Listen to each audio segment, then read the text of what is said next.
Olá, tudo bem com vocês?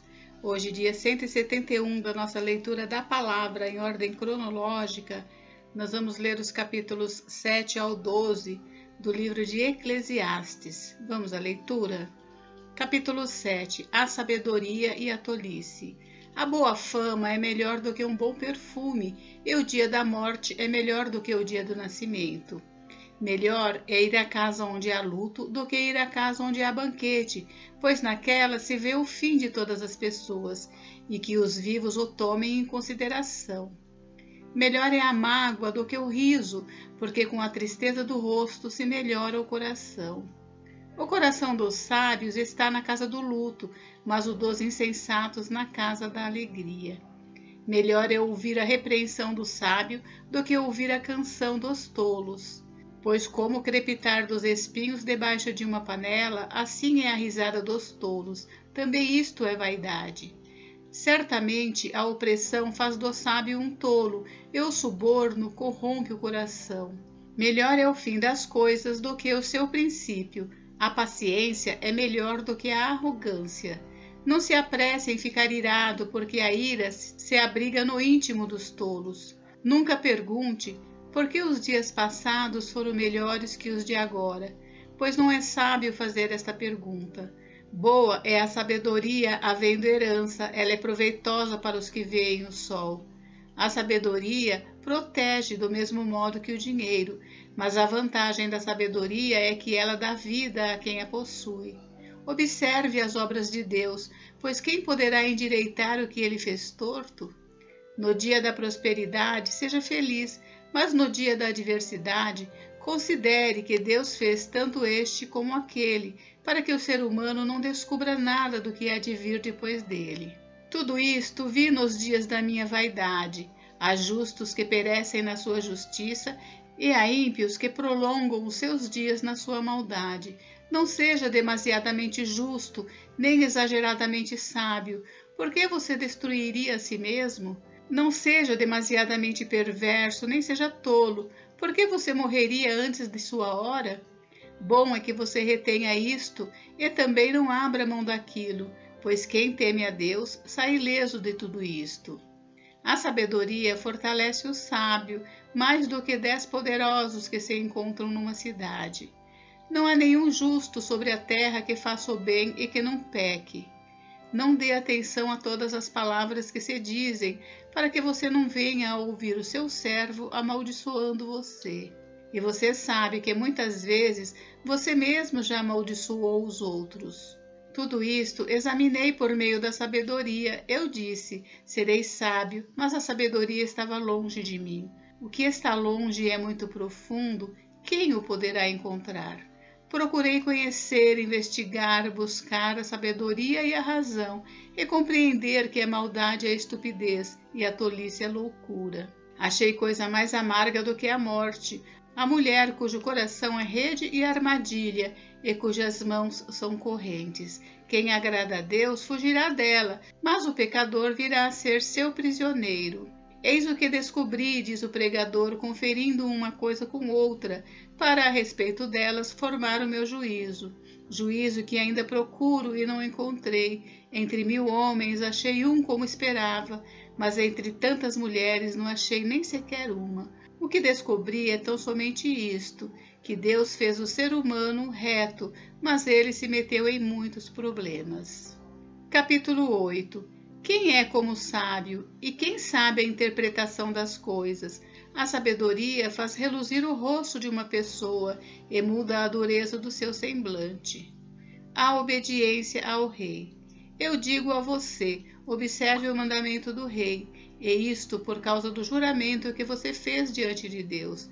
Não tenha pressa em sair da presença dele, nem insista em fazer o que é mal, porque ele faz o que bem entende. Porque a palavra do rei tem autoridade suprema. Quem pode perguntar: o que você está fazendo? Quem guarda o mandamento não experimenta nenhum mal, e o coração do sábio conhece o tempo e o modo certo de agir. Porque há um tempo e um modo para todo propósito, porque é grande o mal que pesa sobre o ser humano. Ninguém sabe o que vai acontecer, pois quem poderá lhe dizer o que vai acontecer? Não há ninguém que tenha domínio sobre o espírito para o reter, nem tampouco quem tenha poder sobre o dia da morte. Não há como escapar desse combate, e a maldade não poderá livrar os que a praticam. Tudo isso vi quando comecei a pensar no que se faz debaixo do sol. Há um tempo em que uma pessoa tem domínio sobre outra pessoa para seu próprio mal. As desigualdades da vida. Assim, também vi os ímpios serem sepultados com honra, ao passo que os que frequentavam o lugar santo foram esquecidos na cidade onde fizeram o bem. Também isto é vaidade. Como não se executa logo a sentença contra uma obra má, o coração humano está inteiramente disposto a praticar o mal. Ainda que o pecador faça o mal 100 vezes e a vida dele se prolongue, eu sei com certeza que tudo correrá bem para os que temem a Deus. Mas nada correrá bem para o ímpio, e ele não prolongará os seus dias. Será como a sombra, visto que não teme a Deus. Ainda há outra vaidade sobre a terra, justos que são tratados segundo as obras dos ímpios, e ímpios que são tratados segundo as obras dos justos. Digo que também isto é vaidade. Por isso, exalto a alegria, porque para o ser humano não há nada melhor debaixo do sol do que comer, beber e alegrar-se, pois isso o acompanhará no seu trabalho nos dias da vida que Deus lhe dá debaixo do sol. Quando me dediquei a conhecer a sabedoria e ver o trabalho que há sobre a terra, pois nem de dia nem de noite se consegue conciliar o sono, contemplei toda a obra de Deus e vi que o ser humano não pode compreender a obra que se faz debaixo do sol. Por mais que se esforce para a descobrir, não a entenderá, e ainda que o sábio diga que conseguirá conhecê-la, nem por isso a poderá achar. Capítulo 9. Tudo acontece igualmente com todos.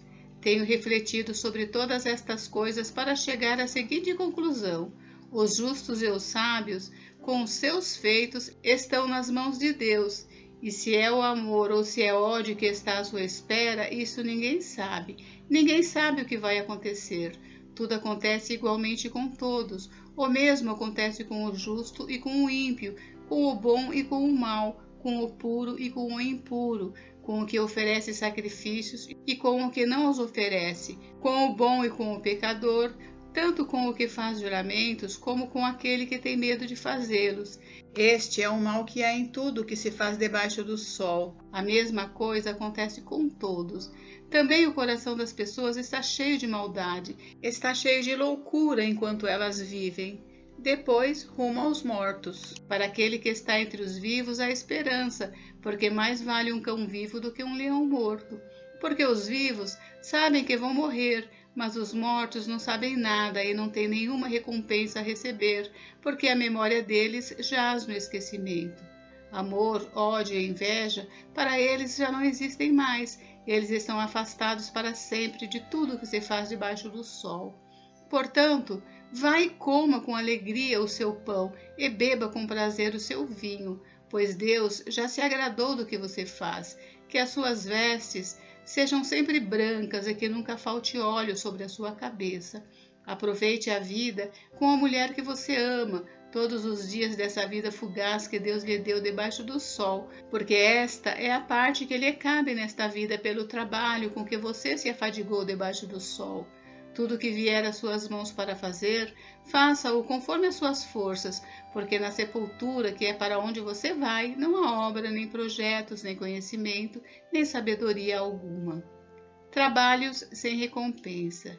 Vi ainda debaixo do sol que os mais rápidos nem sempre ganham a corrida, que os mais fortes nem sempre vencem a batalha, que os sábios nem sempre têm pão, que os prudentes nem sempre têm riqueza, que os inteligentes nem sempre são honrados, mas que tudo depende do tempo e do acaso, pois ninguém sabe a sua hora, assim como os peixes que são apanhados na rede traiçoeira e como os pássaros que são pegos na armadilha, assim também os filhos dos homens se enredam no tempo da calamidade, quando esta cai de repente sobre eles. Exemplo que ilustra esta verdade. Também vi este exemplo de sabedoria debaixo do sol, que me pareceu excelente. Havia uma pequena cidade onde moravam poucos homens. Um rei poderoso atacou a cidade e sitiou-a, e levantou contra ela grandes rampas de ataque. Nessa cidade se encontrava um homem pobre e sábio, que poderia ter livrado a cidade com a sua sabedoria. No entanto, ninguém se lembrou daquele pobre. Então, eu concluí que a sabedoria é melhor do que a força, mesmo que a sabedoria do pobre seja desprezada e as suas palavras não sejam ouvidas. As palavras dos sábios, ouvidas em silêncio, valem mais do que os gritos de quem governa entre tolos. Melhor é a sabedoria do que as armas de guerra, mas um só pecador destrói muitas coisas boas. Capítulo 10. A excelência da sabedoria. Assim como a mosca morta faz o óleo do perfumador exalar mau cheiro, assim também uma pequena tolice pode ter mais peso do que a sabedoria e a honra. O coração do sábio se inclina para o bem, mas o coração do tolo se inclina para o mal. Quando o tolo vai pelo caminho, falta-lhe entendimento, e assim mostra a todos que é mesmo um tolo. Se aquele que governa ficar indignado contra você, não deixe o seu lugar, porque o ânimo sereno acalma grandes ofensas. Ainda há um sinal que vi debaixo do sol, um erro cometido pelos que governam, os tolos colocados em muitos postos elevados, enquanto os ricos ocupam os postos inferiores. Vi servos andando a cavalo e príncipes andando a pé como se fossem servos. Quem abre uma cova acaba caindo nela, e quem arromba um muro será mordido por uma cobra. Quem arranca pedras será ferido por elas, e o que racha lenha se expõe ao perigo. Se o machado está embotado e ninguém o afia, é preciso redobrar a força, mas com sabedoria se obtém êxito. Se a cobra morder antes de estar encantada, de nada adianta o trabalho do encantador. As palavras do sábio lhe trazem favor, mas o tolo é destruído pelo que diz. As primeiras palavras de sua boca são tolice, e as últimas loucura perversa. O tolo multiplica as palavras, mas o ser humano não sabe o que vai acontecer.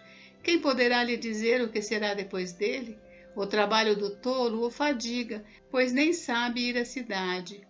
Ai de você, ó terra, cujo rei é criança e cujos príncipes se banqueteiam já de manhã.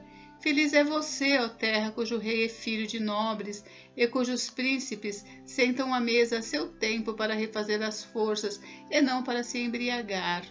Por causa da preguiça, o teto desaba, e por causa dos braços cruzados, a casa tem goteiras. As festas são feitas para rir, o vinho alegra a vida e o dinheiro dá conta de tudo.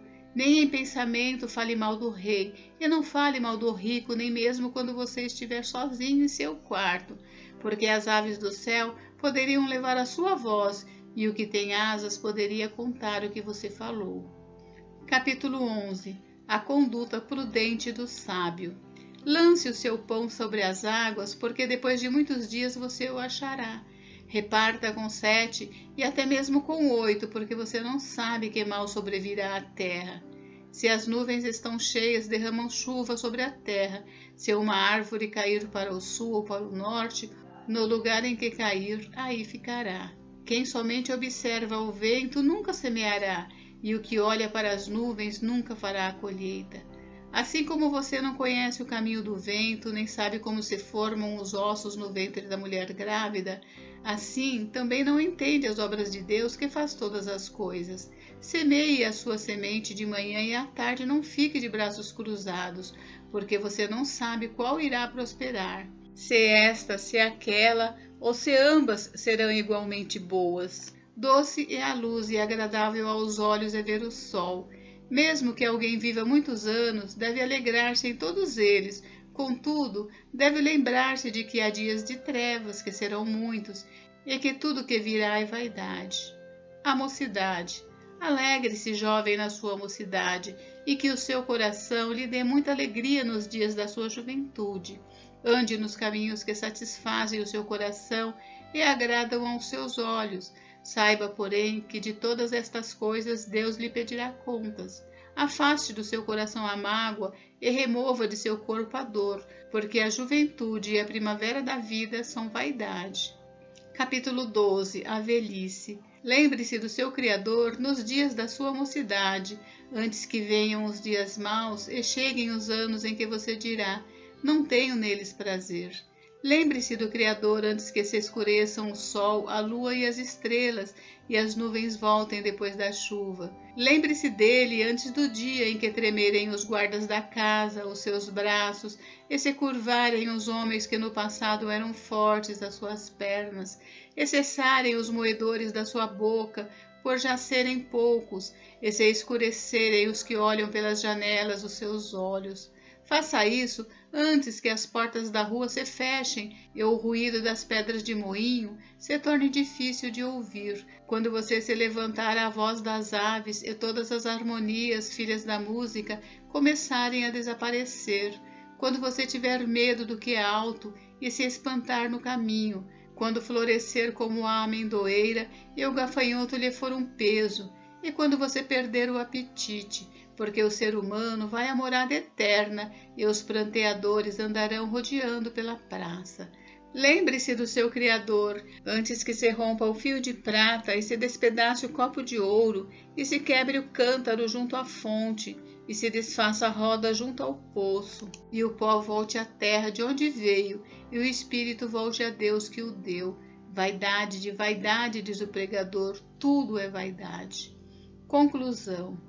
O pregador, além de sábio, ainda ensinou ao povo conhecimento e, atentando e examinando, compôs muitos provérbios.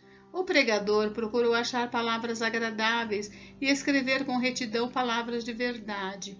As palavras dos sábios são como aguilhões e as coleções de sentenças são como pregos bem fixados. Elas provêm de um único pastor.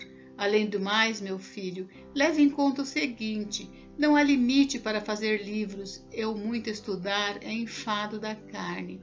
De tudo que se ouviu, a conclusão é esta: tema a Deus e guarde os seus mandamentos, porque isto é o dever de cada pessoa, porque Deus há de trazer a juízo todas as obras, até as que estão escondidas, quer sejam boas, quer sejam más.